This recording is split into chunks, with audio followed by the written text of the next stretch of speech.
Hi Jump Ropes family. Today we just wanted to go over our how to make your own jump rope kit and how to assemble that. We know there's a lot of littles at home right now. I know I have a niece and a nephew who are going a little stir crazy at home. So we just wanted to do a quick how-to video for when you're looking at those online and once you get them in your home, how to assemble them.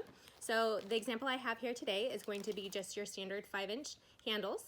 So we have these, so you can choose your 5-inch handle, an 8-inch handle.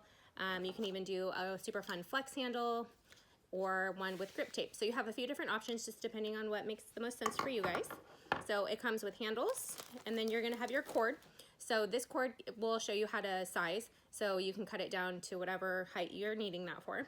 And then you can choose any design you want, so that's the funnest part. So you can do all the different colors, and you can choose between the 1-inch beads, which is what we have shown here, or you could even do a 2-inch bead. So the difference is truly just the size. So they're gonna be about double the length. Or you can do a 2-inch heavy. So the 2-inch heavy isn't necessarily going to be heavier in weight, but it's going to be a thicker diameter, so it's going to be a little bit more durable. So we're going to use 1-inch beads, and we have some really pretty colors picked out. And then you're also going to get some little washers. So this is going to keep the rope from going through the handle, so pretty self-explanatory. And you're going to get an extra one just in case you lose one. So basically what you're going to do is the first thing is going to be the height. So how tall is your little, or how tall are you? We recommend putting this just on the floor and then measuring up to your arm. So that's kind of like a good starting point for that. It doesn't need to be anything too complicated. And then we do recommend that you jump with it a little bit before you cut it down or anything like that, because you want about 10 inches above your head when you're actually jumping. So your first step is going to be to take your handle and you're going to thread it through. And then you're going to take your washer and put your washer on there. Super easy, and then you're just going to tie a knot.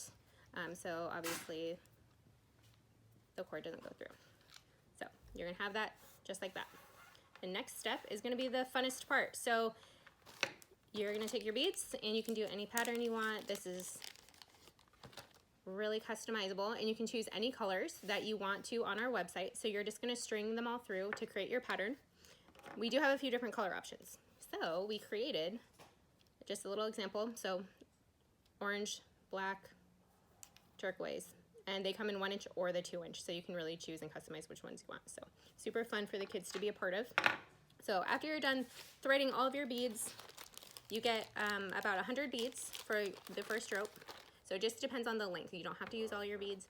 And keep in mind that once you're done threading everything, it's okay to have a little bit of this poly braided cord showing. Like, that's pretty natural because it's hard to get that many in there with it out showing. So once you have all the ones you want done, you simply thread it through again, put your little washer,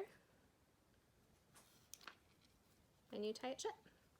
So before you do any cutting, I would recommend beading, jumping with it, making sure it's exactly where you want it, and then you just cut it with a pair of scissors, and you're good to go.